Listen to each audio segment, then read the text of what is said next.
everyone, welcome back to the Urban Pharmacy Kitchen. It's me, Stacey Heine, your holistic nutritionist, plant-based coach, and beauty mentor. I'm super stoked because today I'm going to show you a really quick and simple cheater sushi roll recipe that I use all the time to just make really fast sushi rolls. They're not fancy, they don't look perfect, but they taste delicious, and that's what matters the most. So what you're going to need is some nori. You can get raw nori, which is seaweed, or you can get the roasted kind.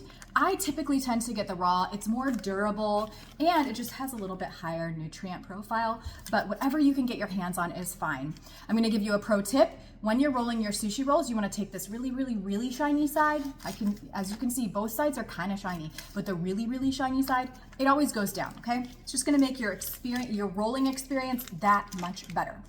Now, as we roll, we need to have fillings, right? We need to have rice, we need to have some veggies, and this is what the restaurants do. The restaurants make sushi rice with, typically they add salt and sugar to it, but what we're going to do today is make it SOS free by using California Balsamic infused vinegar. Now, I love the ginger the most, and the teriyaki. Those are some of the best flavors to get you that like Asian flavor, vibe going on.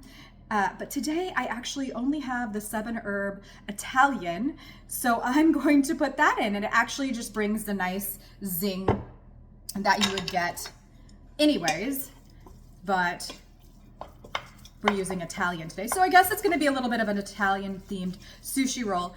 It really is just the vinegar. The restaurants will also use a vinegar. So it's not like they're actually adding sugar to the rice or adding salt to the rice. They're usually using a seasoned vinegar that has a little bit of those added to it already. And then they kind of douse the cooked sushi rice in that. But today we're using the California Balsamic. I will link that below. If you want 2 free travel size flavors of your choice, just put that in the notes section when you go to order at the link below. Okay, now, as you can see, I have my Instapot rice. So what I do is I actually make my rice in the Instapot. You could totally use a stovetop, you can use a rice cooker, or you can use the Instapot. I just like the Instapot because it's always out in our family, it's always out in our kitchen. Our family uses it all the time.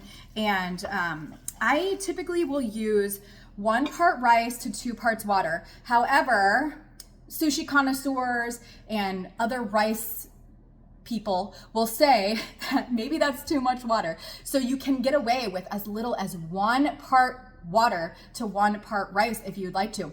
What that's going to do is just actually make your sushi rice more sticky. I will also say it depends kind of on the type of rice that you're using. In an ideal world, when you're making sushi rolls, you would have a short grain white sushi rice. It will be labeled as a sushi rice, or it will be labeled as a short grain rice. And what that does is it usually lends more of a sticky texture in the end result. However, I believe we have a blend of like jasmine and basmati rice going on here today, but we're working with what we have and it will taste just as good. And we're not picky. As long as we have rice, we're like, yeah, we'll eat the rice, right? We're not gonna complain. So here is how I do it. Typically 1 cup would be like 1 serving for an adult here in this family because we live more of like a high carbohydrate diet, and we do not fear the carbs. So what that would do is typically make about 1 cup, or 1 cup of rice, dried rice, would make about 4 sushi rolls. So we're gonna probably get 4 rolls out of this batch.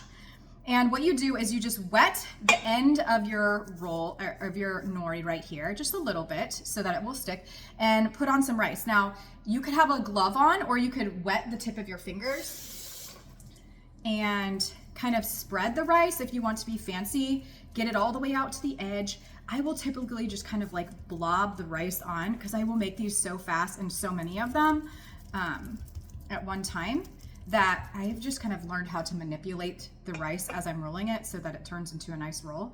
But then you will go on with your veggies. You can do cucumbers, you can do shredded zucchini, shredded carrots. I like to have shredded carrots in my refrigerator at all times, and I will usually just, instead of using a box grater like this that I'm doing with my zucchini, I will usually just use my KitchenAid 16 cup food processor, and sometimes I will just process a whole, bag of carrots that I get from the grocery store. But we have a lot of carrots here from our farm that I'm going to shred today so that we have them for salads and for sushi rolls and for anything that we need them for.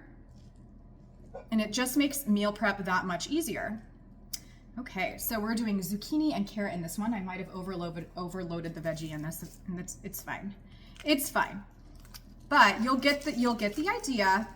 You just roll and seal, okay? It doesn't have to be super, super, super tight. Just get used to it. This will be a skill that you'll need to learn.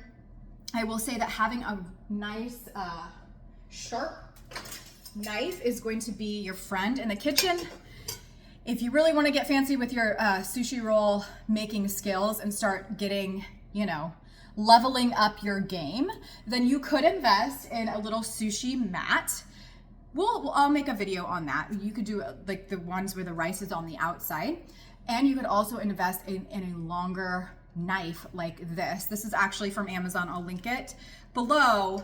But you don't have to have a long Japanese knife for this. It just tends to make the cut a little bit cleaner.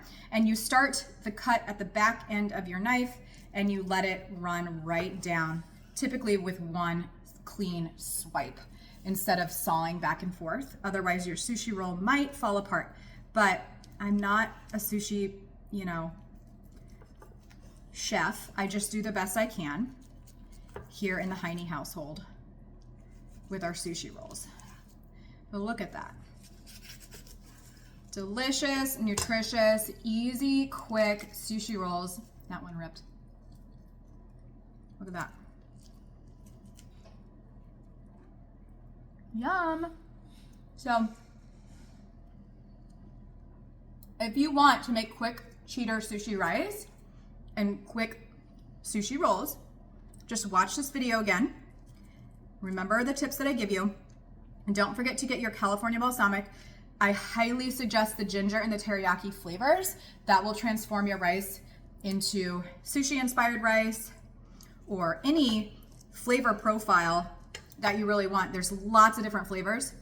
Highly, highly suggest the blazin habanero, the ginger, the teriyaki. We love them all here in this house. Today I use a 7-herb Italian, which is a little bit off kilter for a sushi roll theme, but still tastes delicious. Cheers, eat your veg, eat your plants, and have a great day. See you next time.